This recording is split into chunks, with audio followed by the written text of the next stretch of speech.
મિત્રો સ્વાગત છે આપણી YouTube channel Gujarat weather forecast ની અંદર। હવે મિત્રો આપણે વાત કરી લઈએ કે 30 મેના રોજ ગુજરાતનું મોસમ પૂર્વાનુમાન કેવું જોવા મળશે।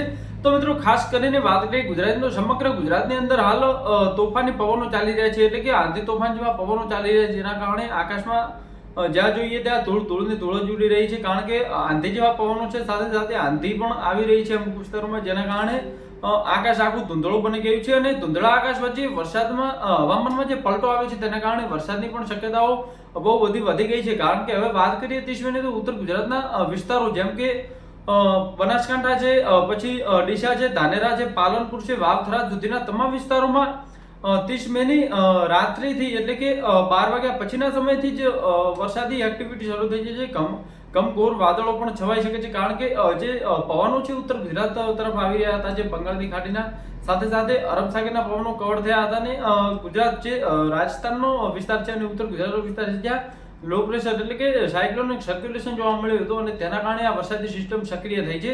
સાથે સાથે પર્વતીય વિસ્તારોમાં WD ના કારણે પણ આ સાયક્લોનિક સર્ક્યુલેશન બનેલું છે, જેના કારણે ગુજરાતમાં વરસાદી તીવ્રતા આપણને થોડી વધુ જોવા મળશે। સાથે સાથે જે ઉત્તર ગુજરાતનો ભાગ છે, મધ્ય ગુજરાતના ભાગ છે, પૂર્વી ગુજરાતના ભાગ છે, આ જે વિસ્તારો છે જ્યાં રાત્રિના સમયથી જે વરસાદી સિસ્ટમ છે જે આપણને જોવા મળશે। 30 મેના રોજ જે દિવસનું નોર્મલી તાપમાન આપણે ઉત્તર ગુજરાતની વાત કરીએ તો 43 સેલ્સિયસ સુધી જે હતું તે હવે ઘટીને 40 સેલ્સિયસ રહેવાની શક્યતા છે, કારણ કે લગાતાર વાદળો આવી રહ્યા છે, સાથે સાથે ધૂળ ઉડી રહી છે અને પવન પણ ફૂંકાઈ રહ્યો છે, તેના કારણે નોર્મલી તાપમાનમાં ઘટાડો જોવા મળ્યો છે। ઉત્તર ગુજરાતના તમામ વિસ્તારોમાં રાત્રિના સમયથી એટલે કે 30 મેની રાત્રિના સમયથી વરસાદી સિસ્ટમ સક્રિય થશે અને અમુક જિલ્લાઓમાં સારો એવો વરસાદ જોવા મળશે। પણ સાથે સાથે પવનની જો વાત કરીએ તો પવનની સ્પીડ થોડી વધુ જોવા મળશે। અમુક જગ્યાએ વાવાઝોડા ટાઈપ પવન ફૂંકાઈ શકે છે, 40 થી 45 અને 50 કિમી પ્રતિ કલાકની ઝડપે પવન ફૂંકાઈ શકે છે, તો થોડીક ખાસ તકેદારી રાખવી।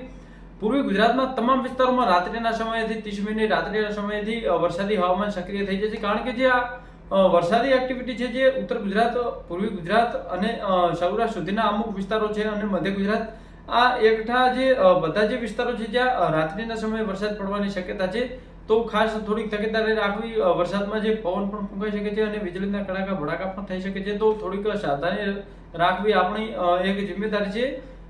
તો આપણે વાત કરીએ તો મધ્ય ગુજરાતના જે વિસ્તારો છે જ્યાં રાત્રિના સમયથી વરસાદી એક્ટિવિટી આપણને જોવા મળશે અને સવારના 12 થી 1 વાગ્યા સુધી આ વેધર એક્ટિવિટી જોવા મળશે। વાદળોથી ઘમઘોર વાતાવરણ આપણને જોવા મળશે અને અમુક જગ્યાએ સારો એવો વરસાદ થઈ શકે છે।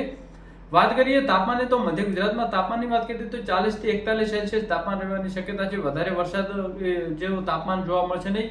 કચ્છમાં સાવ નોર્મલ કન્ડિશન જોવા મળશે, કોઈ જગ્યાએ વરસાદી એવી શક્યતા નથી, પણ તાપમાનમાં વાત કરીએ તો તાપમાનમાં થોડો વધારો જોવા મળશે।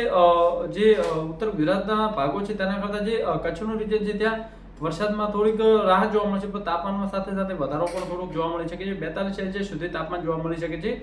સૌરાષ્ટ્રની વાત કરીએ તો સૌરાષ્ટ્રના અમુક ઇલાકાઓમાં વરસાદી વાતાવરણ જોવા મળશે, પણ જે 3 તારીખ આસપાસ જોવા મળશે, જ્યાં 30 મે થી લઈને 31 મે સુધીનો જે રાઉન્ડ છે જે ઉત્તર ગુજરાત, મધ્ય ગુજરાત અને પૂર્વી ગુજરાત સુધી સીમિત જોવા મળશે, અને સૌરાષ્ટ્રમાં 3 તારીખ આસપાસ ક્યાંક વાદળછાયું વાતાવરણ અને ક્યાંક હવામાનમાં પલટો જોવા મળી શકે છે।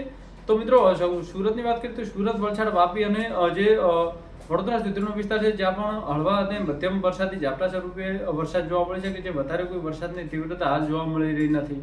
તો મિત્રો આ હતો આપણું 30 મેનું મોસમ પૂર્વાનુમાન। વિડીયો પસંદ આવે તો લાઈક, શેર અને સબસ્ક્રાઇબ કરવાનું ભૂલશો નહીં। ધન્યવાદ।